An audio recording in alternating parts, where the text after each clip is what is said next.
Good evening ulit mga kababayan. Hindi pa tayo pwede mag-live. Bawal pa.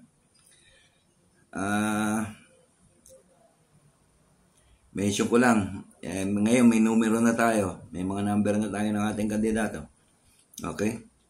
Number 63 si Erwin Tulfo. Alam natin yan. Makakatulong kay Marcos yan.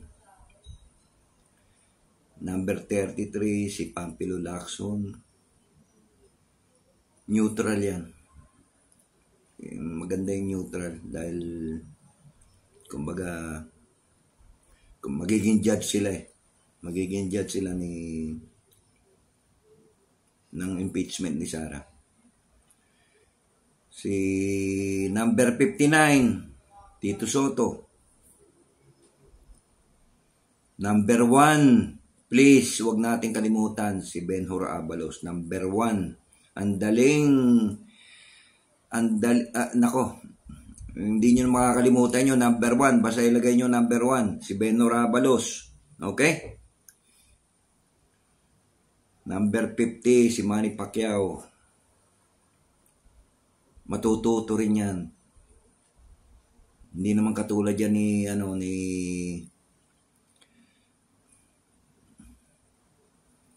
walang yato. Sila Ipe. At saka yung buwisit na si Robin Padilla. Walang ginawa kundi kumain at magsuklay ng bigote sa Senado. Kahit pa paano si Manny Pacquiao, naging proud tayo mga Pilipino dahil kay Manny Pacquiao. Okay? Number 9, si Abby Binay. Marcos loyalist ang tatay niya. Number 35, tingnan natin, si Lito Lapid. Wala po tayong choice Yan ang pumapasok sa Magic 12, Magic 15, Magic 20. Ang alam natin man kay Lito Lapid kunyango yan kung nasaan yung agos ng dagat, yung agos ng ilog, nandun yan. Kaya baka makatulong din yan sa gobyerno.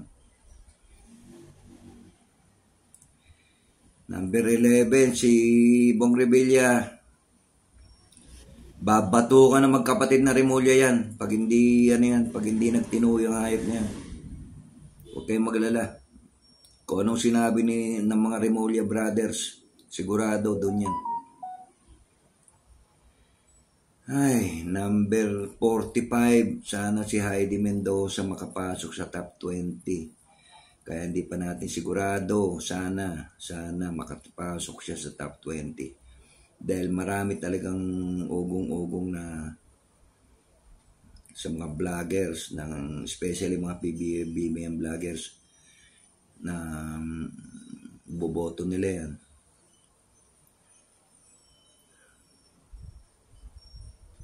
Number 45, si Heidi Mendoza. Number 52, si Ariel Quirubin. Sana makapasok sa top 20. Matinong tao yan. Hero yan.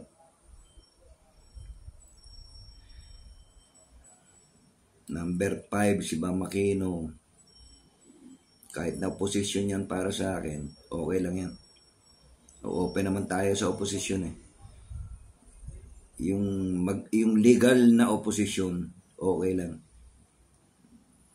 Basta kontrahin lang nila kung yung talagang kailangan kontrahin. Hindi yung papasok sila sa Senado para ipagtanggol lang si Digong at saka si Sara. Kaya okay yan si Bam Aquino. Number 51, si Kiko Pangilinan. Kahit na alam natin na maraming sinabing katarantaduhan yan sa mga Marcos noon, tunay na oposisyon yan. Kaya iboto natin. Sana tulungan niyo ako. At nananawagan din ako sa mga PBBM vloggers na yan na hanggang ngayon hindi pa rin sila nagsasalita. Anong ano nyo, yung, yung late surge? Ganun ba yung bang, hoy, iboto nyo to. Putang ina.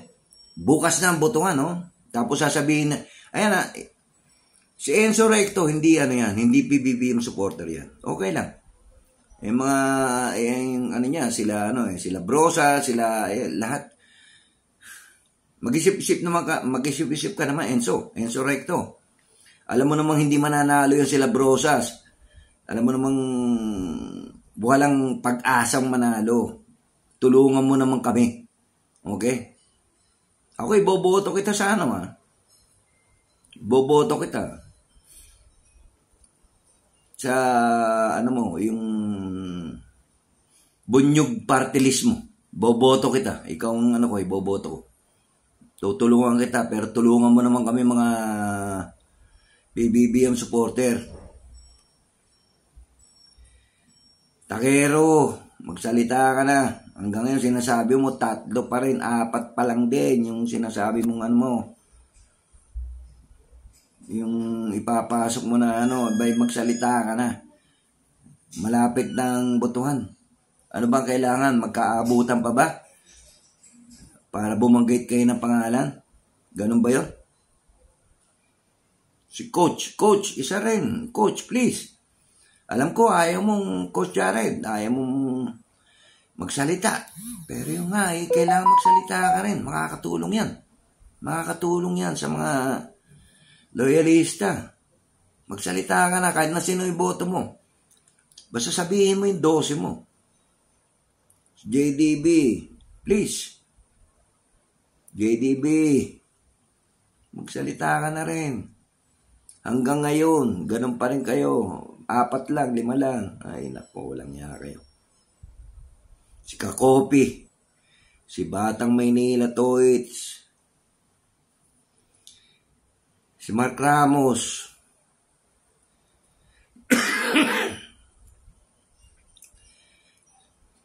si Jill Review. Magano tayo, boss? Puro naman tayo mga pro-government. Magsalita na kayo dyan. Mahirap yung Alam nyo,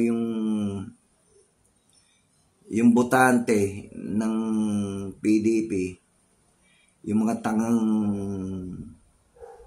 Duterte supporter, yung mga DDS supporter, iboboto nila Basta sinabi ni Digong, iboboto nila Kahit nakukunti sila, meron pa rin iba dyan na iboboto pa rin sila. Kumbaga, solid sila. Ngayon tayo mga pro-government, hindi na loyalista, mga pro-government na lang. Na gusto ng gobyerno na magkaisa tayo. Bakit hindi rin tayo magkaisa ngayong botohan? Malapit na ang botohan. Mga pro-government vloggers, please. Nakikiusap ako sa inyo. Magsalita na kayo. Ano pang hinihintay nyo naman? Ako meron na akong 12, kahit na hindi ko gusto. Yung iba, iboboto ko dahil wala na tayong magawa Basta importante, walang DDS, walang DDLS na makapasok sa Senado. Magano naman kayo? Tumulong naman kayo, please. Hindi ako sikat Kung sikat lang ako, walang niya. Patay na.